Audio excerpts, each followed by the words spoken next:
Yes, I told her you loved her. No, I will not give her a big kiss for you.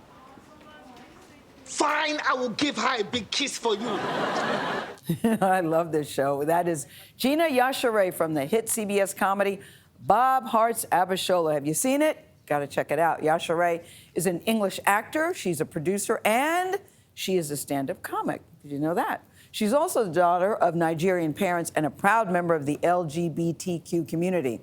So we asked her to tell us what pride means to her.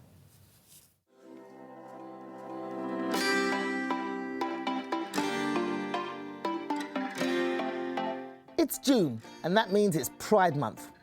It's not a history month or an awareness month. Pride. Truth is, we shouldn't need it.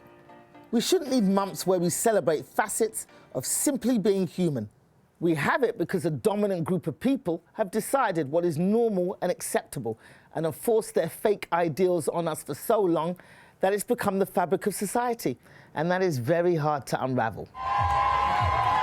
Yet pride is a fitting word because it's an antidote to shame.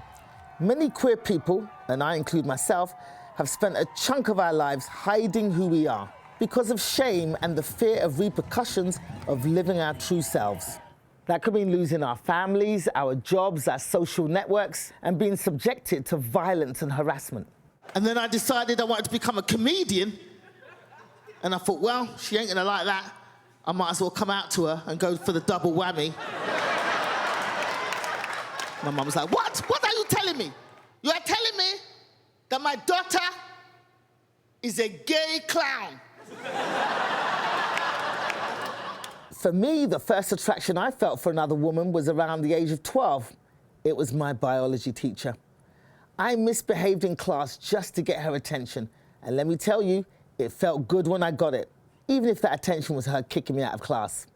I didn't know how to define it then. Later, when I fully recognized that I was attracted to women, I was terrified that there was something wrong with me. My mother had no idea, which I couldn't understand because I practically came out of the womb wearing a tool belt. But she kept calling me, when are you going to get married? When are you going to give me grandchildren? Whereas my friends were just biding their time, waiting for me to tell them what they knew already.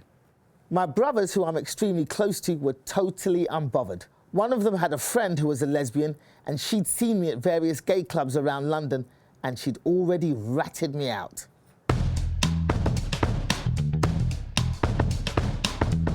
When the world is awash in rainbows, it feels wonderful for our visibility, a symbol of how far we've come.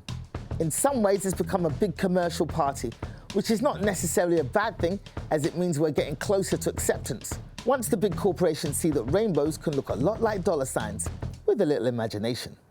But it's also bittersweet. We still have a long way to go. Black trans women who were at the forefront of the Stonewall Uprising, the event that launched the gay rights movement, have been whitewashed from history.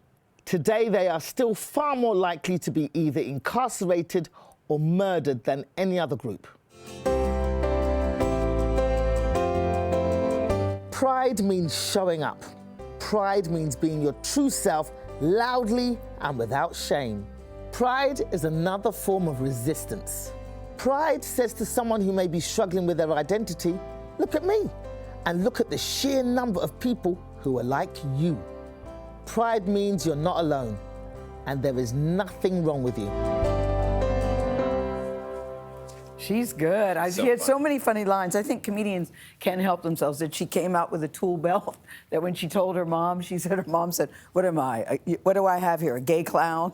Very, very nicely done. Yeah, I love it. Gina. Pride does mean nothing's wrong with you. I love that. Yeah. Love the way she ended it. That's a great essay. One of my favorites. And that you shouldn't need months to celebrate being human. I really like that best of all. Also want to give a shout out to Andy Merlis. I said, who did this piece? And because I say this all the time, viewers who are watching us, it is so hard to do a piece where there's no reporter track, where you just take the visuals and you take the audio and you take the music and you put it together. So special shout out to Andy Merlis. They said it's the Andy Merlis special. Brian McEnany, special shout out to you for editing. Editing's very important. And the photographer, one of my favorite people in this building, Kenton Young. That's right. I love me some Kenton Young. That's right. Nicely done, team. Nicely done.